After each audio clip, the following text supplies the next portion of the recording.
My mom threw me out at 16 to raise her new kids. Now that I'm rich, she demands I pay for their college, but what happened on my porch changed all. I'm 33 now, working in upper management at a company I've been with since graduation. While I've worked my ass off to get where I am, there's still a part of me that looks back and wonders what life could have been like if my mom had made better choices.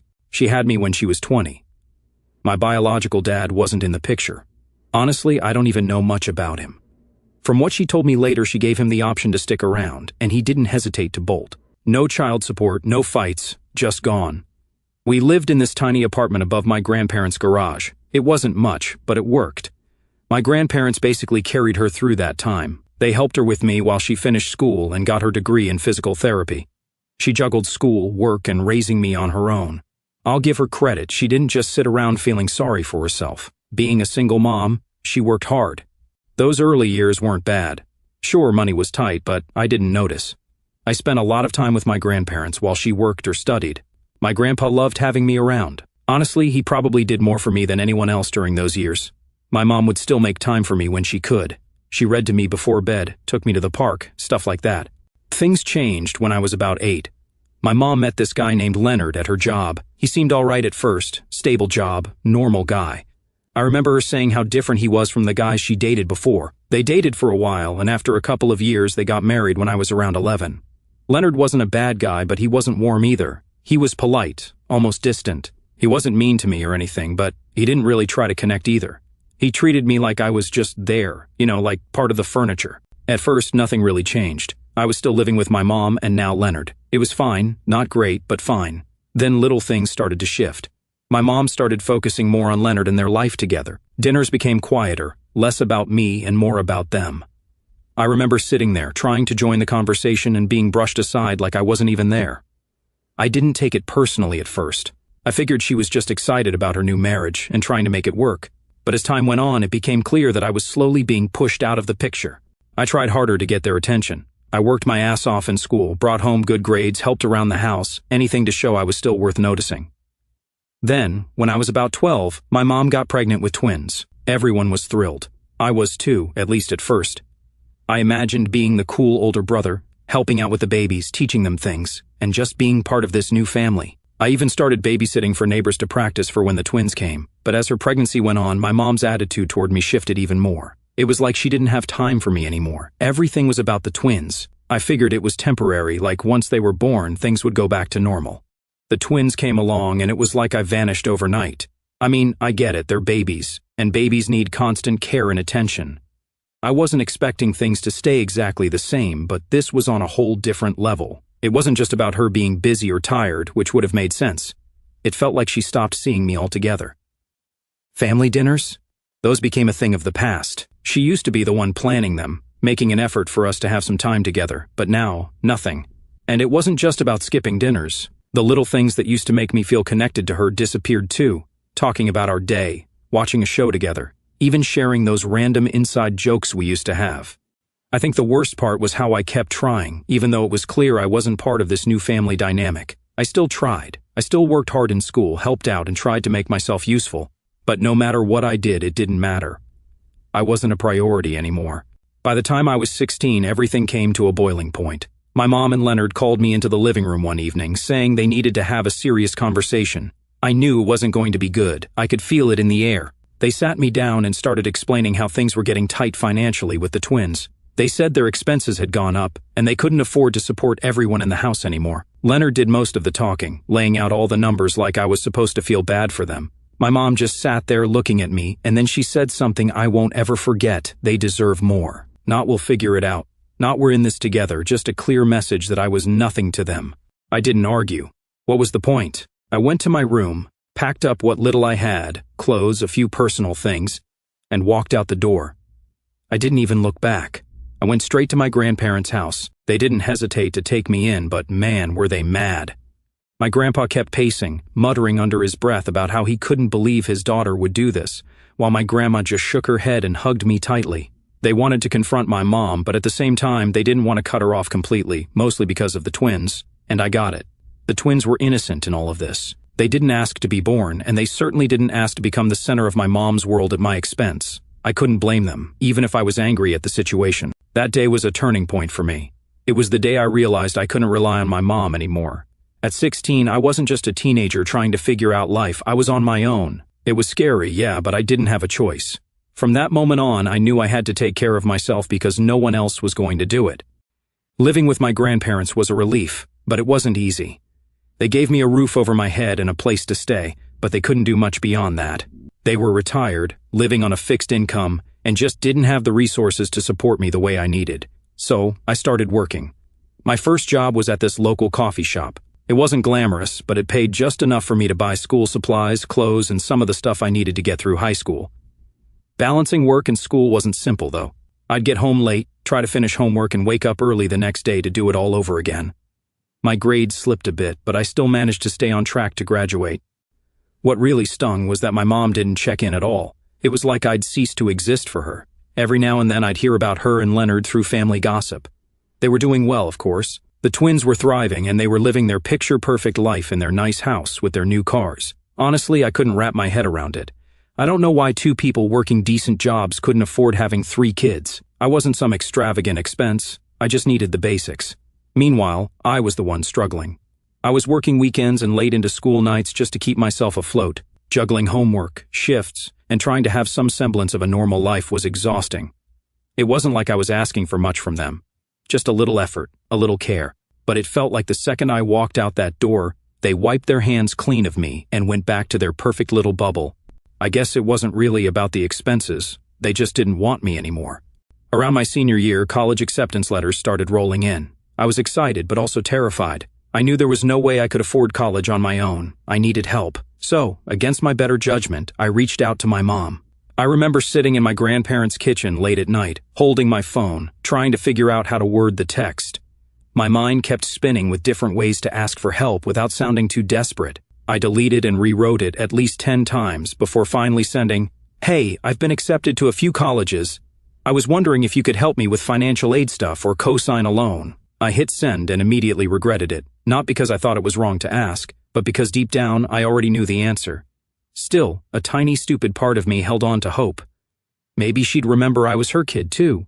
Her reply came hours later, and when it did, my stomach dropped. "We're saving for the twins' future. We can't help. Sorry." That was it. No congrats, no we're proud of you, just a flat rejection. It shouldn't have surprised me, but it did. Or maybe it just hurt more than I wanted to admit.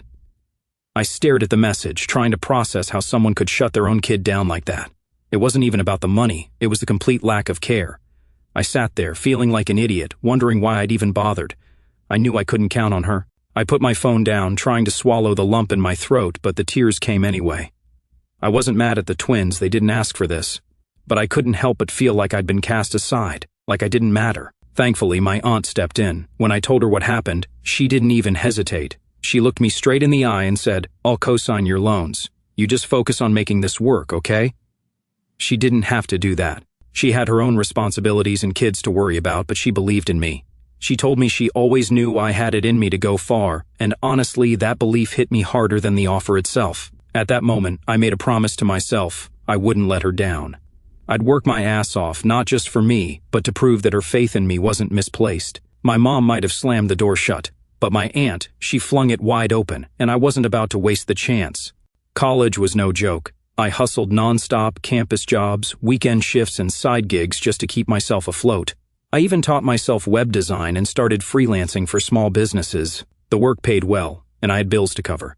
Sleep became a luxury I couldn't afford, but I didn't care. I had a goal, and nothing was going to stop me. And my mom? Still radio silence. Not a single text or call to check in. Every now and then I'd stumble across her social media posts, pictures of the twins at their school plays, their birthdays, or their family vacations to Disneyland. She looked so carefree, like her life was this perfect little bubble. Those posts felt like a dagger straight to my chest. So, eventually, I blocked her. I couldn't keep torturing myself by looking at a life I wasn't part of. When graduation finally rolled around, I sent my aunt an invite to the ceremony. She didn't just come, she was beaming in the front row, cheering louder than anyone else when my name was called. My mom? I didn't even bother asking her. If she didn't care about my education when I needed her help the most, she didn't deserve to be there celebrating my success. My aunt, though, she deserved every bit of that moment because without her, I might not have made it at all. After graduation, the real grind started. I moved to a small city for a job in my field. The pay wasn't great, but it was enough to cover my bills and start chipping away at my student loans. Those first few years were rough. I was living in a tiny apartment with crappy furniture and working long hours just to prove myself. I poured everything I had into that job. I took every opportunity to learn, stayed late to finish projects, and volunteered for tasks no one else wanted. Slowly but surely, it started paying off. I got a promotion, then another, and before I knew it, I was moving up the ladder. By the time I hit my late 20s, I was finally in a good place. I'd paid off a big chunk of my loans, upgraded to a decent apartment, and had some savings for the first time in my life. It felt like I was finally getting ahead. My relationship with my mom was still non-existent. I didn't go out of my way to contact her, and she didn't either. Every now and then, I'd hear from relatives that she asked about me, but it never led to anything. She had her family, and I had my life. I think the hardest part of those years was realizing that she wasn't going to change. Some part of me had always hoped she'd reach out, apologize, or at least acknowledge how she treated me. But it never happened. Instead, I learned to stop expecting anything from her. Fast forward to the age of 30, I was in upper management, making more money than I ever thought I would. I kept it quiet, though. I didn't post about it online, didn't tell most of my family. I didn't want to deal with the drama that would come with it. But my aunt, the one who co-signed my loans, was the only one who knew about my promotion. She was proud of me and told me so every time we talked. Unfortunately, at a family gathering, she casually mentioned it to my mom, thinking it might spark some kind of reconciliation. She meant well, she's always been the one trying to keep the peace. But that one comment set off a chain reaction I wasn't ready for. A few days later, there was a knock on my door. I wasn't expecting anyone, so I looked through the peephole. It was my mom and Leonard. I hadn't seen them in years, and I couldn't think of a single good reason for them to be standing on my doorstep. I opened the door but didn't step aside to let them in. "What's going on?" I asked. Leonard didn't bother with pleasantries. "We need to talk," he said, shoving his way past me like he owned the place. My mom followed him in without so much as a hello. "We heard about your promotion," Leonard started, his tone sharp and matter-of-fact. "So, you're finally doing something with yourself. Good for you. About time, really." I stared at them. No congrats, no small talk, just straight to insults. "Okay," I said slowly. My mom jumped in. "The twins are starting college soon, and we've hit a bit of a rough patch financially. We figured, since you're doing so well now, you could help out with their expenses." I don't remember my exact reaction back then, but I know I just tried to process what was going on. After years of silence, after everything they'd put me through, they had the nerve to show up at my door and demand money. "Are you serious?" I finally said. "Why wouldn't we be?" Leonard shot back. "You're making good money now, aren't you? Don't act like you can't afford it. You don't have kids, you don't have a family to take care of. You've got the money." "It's not about whether I can afford it," I said, my voice rising. "It's about the fact that you two have done absolutely nothing for me, and now you're standing here asking for a handout like I owe you something." My mom rolled her eyes. "Oh, here we go," she said, throwing her hands up. "You're going to play the victim again. Poor you, we didn't coddle you enough. You've been holding on to this grudge for years, and for what? Look at you, you turned out fine." "Yeah, because I worked my ass off," I snapped, "with no help from either of you.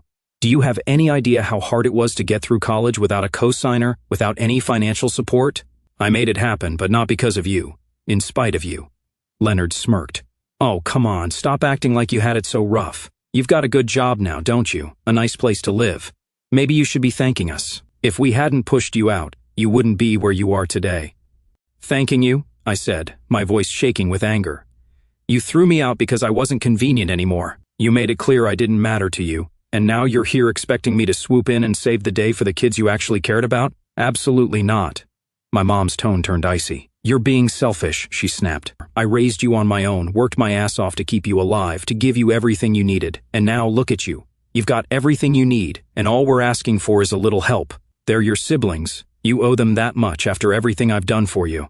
It wasn't just what she said, it was how she said it, like I should feel ashamed for not immediately bending over backward for her and the twins. "I don't owe them anything," I shot back, "and I definitely don't owe either of you. You made your choices, and I made mine. You decided I wasn't worth your time or money, and now you're expecting me to put my life on hold for them? That's not happening." Leonard stepped closer, his face hard. "You know what your problem is? You've always thought you were more important than you actually are. You think you're better than everyone else just because you made it out on your own. But let me tell you something, you didn't mean anything to this family then, and you don't mean anything now. That hit so bad, but I didn't let it show." "Then why are you here?" I said coldly. "If I don't mean anything to you, why are you standing in my living room begging for money?" My mom snapped. Because we didn't want to come here. Do you think we enjoy asking you for help? But the twins deserve a future, and if you weren't so goddamn selfish, you'd see that. But no, you're too busy playing the wounded child to do anything for anyone but yourself. I laughed bitterly. You want to talk about being selfish? You threw your own kid out of the house to make room for your real family. You told me I wasn't worth the effort, and now you want to stand here and talk about what the twins deserve? They deserve better parents. That's not my problem. Leonard pointed a finger at me, his voice rising. You better watch your mouth. We're still your family, whether you like it or not, and family helps family. No, I said firmly, family doesn't do what you did to me. Family doesn't throw their kid out like trash and then come crawling back when they need money. You're not my family, you're strangers to me. My mom's face twisted in anger. Fine, be a selfish little brat, but don't come crying to us when your life falls apart. You think you're so much better than us, but you're nothing. You'll always be nothing. That was it. I'd had enough. If you don't leave right now, I said, pulling out my phone, I'm calling the police. Leonard scoffed. Go ahead, call them. See how that looks, throwing your own parents out of your house. You're not my parents, I said calmly, my finger hovering over the screen. Not anymore. My mom grabbed his arm, muttering something under her breath. You're going to regret this, she said as they turned to leave. No, I said, shutting the door behind them, I'm not. That was the moment I realized just how much I'd changed. The kid who desperately wanted their approval was gone. I didn't owe them anything, and I wasn't going to let them guilt me into thinking otherwise. After they left, I stood in my living room, phone still in hand, and just stood there. I wasn't upset, I wasn't even angry anymore. I was exhausted. For years, I'd carried this hope, buried deep, that maybe one day they'd see me as their son, their family, as someone who mattered. But that hope was gone. That confrontation slammed the door on any lingering illusions I might have had about them. After that day, I thought I'd seen the last of them. I had made it clear they weren't welcome in my life, and I was ready to move on. But people like them don't take no for an answer. They weren't done trying to claw their way back in. And what followed was nothing short of chaos. A couple of weeks later, I found out from my coworkers that my mom had shown up at my office. I wasn't there. I'd taken a sick day. But she apparently caused quite the scene. She marched in, demanded to speak with me, and when she was told I wasn't there, she refused to leave. She was shouting about family and sacrifices and how I owed her. One of my coworkers said the next day security had to escort her out. It was intense. I apologized to everyone, mortified. I made sure to notify HR and told them to add her to the list of people who weren't allowed on the premises. Still, I was shaken. I couldn't believe she'd stoop that low. But the worst was yet to come. My mom didn't back off. One evening, about a week later, I got home from work and found her waiting for me outside my house. She was pacing up and down the driveway, clearly agitated. The moment I stepped out of my car, she stormed over, shouting, "You can't keep ignoring me." I took a deep breath, keeping my distance. "What are you doing here?" "We need to talk," she said, pointing her finger at me like I was a child. "You think you can just walk away from your family, from your responsibilities?" "What responsibilities?" I shot back. "You're the parent, not me. The twins are your kids. You're the one who's supposed to figure this out, not me." That set her off. She started screaming about how I was selfish and ungrateful, how I owed her for everything she'd done for me. "And sacrificed so much for you," she shouted. "And this is how you repay me? By turning your back on us?" "You didn't sacrifice anything for me," I said, trying to keep my voice steady. "Mom, go back to the home you kicked your son out of, and don't show up again." At that point, her voice went from loud to downright hysterical. She started yelling so loudly that the neighbors came out of their houses to see what was going on. "He's a brat," she screamed, gesturing wildly at me. "He's always been a selfish little brat. He doesn't care about anyone but himself." A few neighbors tried to intervene, telling her to calm down, but she wasn't hearing it. Her voice grew louder, more frantic, until she lunged at me, screaming, "After everything I've done for you, stay back!" I warned, my phone in hand as I started dialing 911. "I mean it, Mom, don't you dare." Her face twisted in rage, and she made a wild grab for my phone. "Don't you dare call the police on your own mother. I raised you.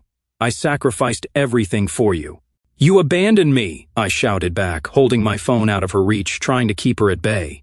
"You threw me away like I was nothing." It didn't feel like I was arguing with my mom anymore. It was like watching a stranger wearing her face. She was screaming about ingratitude, about family loyalty, while lunging at me, still trying to grab the phone from my hands. Through the chaos, I heard one of my neighbors yelling, "I'm calling the police. Leave him alone." More neighbors started emerging from their houses, standing on porches or edging closer, watching this surreal scene of a mother physically going after her own child. Finally, someone stepped in and pulled her away from me just as the sound of sirens cut through the air. She struggled against them, still screaming something incoherent, but the moment was over as the flashing lights of the police car filled the street. I stood there, shaking, realizing how far she'd gone and how much I couldn't let her back into my life. The next morning, I went straight to the police station and filed a report. I explained everything: the workplace incident, her showing up at my house, the screaming match in front of my neighbors. The officer I spoke to was sympathetic and helped me start the process of getting a restraining order. When I told my grandparents what had happened, they were furious. "She's lost her mind," my grandpa said, shaking his head. "I don't know what's wrong with her, but you don't deserve this. We should have done more for you back then," my grandma added, her voice heavy with guilt. "We thought we were helping by staying close, but we let you face too much on your own. I'm so sorry. I told them it wasn't their fault. They'd done the best they could, and they were the only reason I'd had any kind of stability after my mom kicked me out. They made it clear they were done with her. We've stood by her through everything," my grandpa said, "but this is the last straw. We're cutting ties." Hearing that was bittersweet. On one hand, it felt like validation. They finally saw her for who she was. But on the other hand, it hurt to know how far she'd fallen and how little she'd cared about anyone but herself. The restraining order was granted a few weeks later, and life finally started to settle down. I poured myself into my career, my house, and the people who truly mattered: my grandparents, my aunt, and my close friends. My aunt, though, she was my rock. She didn't just step in when things got hard, she stayed, and she never made me feel like I owed her anything for it. A few months later, after I'd finally caught my breath, I decided to do something for her. It wasn't about repaying her, it was about showing her how much she meant to me. I didn't just hand her money, I planned it out. I made sure it was enough to cover a weekend getaway for her and her family, something she'd always dreamed about but never prioritized because she was always putting others first. When I gave her the envelope, she looked confused at first, then opened it and gasped. "What is this?" she asked, her voice shaky. "It's for you," I said simply. "You've always been there for me. You didn't have to, but you did. You deserve something good, something just for you." Her eyes welled up and she shook her head. "You didn't have to do this. I didn't help you because I wanted anything in return." "Santi, no," I said, my voice thick with emotion. "That's why you deserve it even more." She hugged me tight, and for the first time in years, I felt the kind of love and support I'd spent my whole life chasing. She didn't just see me, she valued me. Meanwhile, every now and then I'd hear bits and pieces about my mom and Leonard. Their financial situation was crumbling and the twins were barely making it through college. I didn't feel guilty, I didn't feel anything. They had made their choices, and I had made mine. For years, I had carried the weight of wanting their approval, of hoping they'd finally see me as someone who mattered.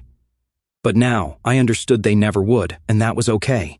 I didn't need their validation. I saw my own worth now, and I'd surrounded myself with people who did too. I've built a life I'm proud of, filled with people who genuinely care about me. And most importantly, I've learned that family isn't defined by blood. It's defined by the ones who show up, who stand by you, and who love you for who you are, not for what they can take from you. As for my mom, I hope she finds whatever it is she's looking for, but I'm done being her solution. I'm done being her sacrifice. My life is my own now, and I'm not looking back. If anything new pops up, I'll post an update for you guys. Final update. Hey everyone. I didn't think I'd be writing an update, but something unexpected happened, and I feel like it's worth sharing. After everything that went down with my mom and Leonard, the restraining order, the ambush outside my house, and her meltdown, I thought I was done with that part of my life. I'd closed the door and moved on. But then, one of the twins reached out. It started with a text from an unknown number. "Hey, it's Max. Can we talk? I'd like to get to know you. You're my brother, and I don't know you at all." I sat there, staring at the message for a long time. Max and I barely knew each other. After I left home all those years ago, the twins were little kids at the time, and after everything my mom and Leonard put me through, I had no connection with them. Part of me wondered if this was some new ploy by my mom, but the way Max worded his message felt different. After a while, I replied, "What's this about?" A few minutes later, he called. I hesitated before picking up. "Hey," he said, his voice a little nervous. "I know this is random, but I wanted to reach out. I've been thinking about you a lot lately, and I feel like I missed out on something important. You're my brother, and I don't know anything about you. I hate that." I didn't say much, so he kept going. "I know what Mom and Dad did to you," he said. "I didn't understand it when I was a kid, but I do now. I don't think it was right. Honestly, I think it was horrible, and I don't blame you for walking away, but I hate that their choices kept us from having a relationship. That's on them, not you." His words caught me off guard. I didn't expect him to be so honest about the situation. Max, none of this was your fault, I said, trying to keep my voice steady. You didn't make the choices they made. I know, he said, but it doesn't make it any easier. I feel like I've missed out on having an older brother, and now that I'm old enough to understand everything, I want to at least try to fix that. I know I can't undo what they did, but I'd like to get to know you, if you're open to it. I leaned back in my chair, unsure of what to say. For years I'd carried the weight of feeling like I didn't matter to my family. But here was Max, reaching out, acknowledging what happened, and asking for a chance to build something different. Why now? I asked. Why reach out after all this time? Honestly, he said, because I don't want us to be strangers forever. I'm not asking you to forgive Mom or Dad, and I'm not trying to make excuses for them. I just want to know you. That's it. His tone was so genuine, it was hard not to feel a little moved.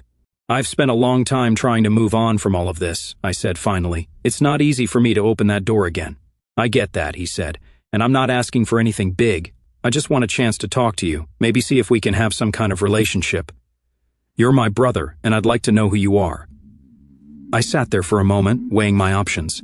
The twins weren't responsible for what happened. They didn't make the decisions that tore our family apart. And if Max was making the effort to reach out, maybe it was worth meeting him halfway, even though part of me kept telling me that maybe his only intention was to take advantage of me. I decided to give him a chance anyway, since I don't really know the twins yet. All right, I said. We can start with a conversation. His relief was obvious. Thank you, he said quickly. That's all I'm asking. I just want to start somewhere. We ended the call shortly after, and I spent the rest of the evening thinking about it. Max reaching out wasn't something I ever expected, and it left me with a mix of emotions I couldn't fully process. The truth is, I'd spent so long seeing the twins as part of the family that had cast me aside, but Max made me realize they were as much victims of my mom and Leonard's selfishness as I was. They didn't choose this any more than I did. I'm not sure where this will go. I'm still cautious. I've built a life for myself that I'm proud of, and I'm not eager to reopen old wounds. But at the same time, Max's effort feels genuine. He didn't try to guilt me or make excuses for his parents. He just wanted to know me. And for the first time, I feel like maybe, just maybe, I could have a relationship with someone from that side of the family. It's a small step, but it feels like progress.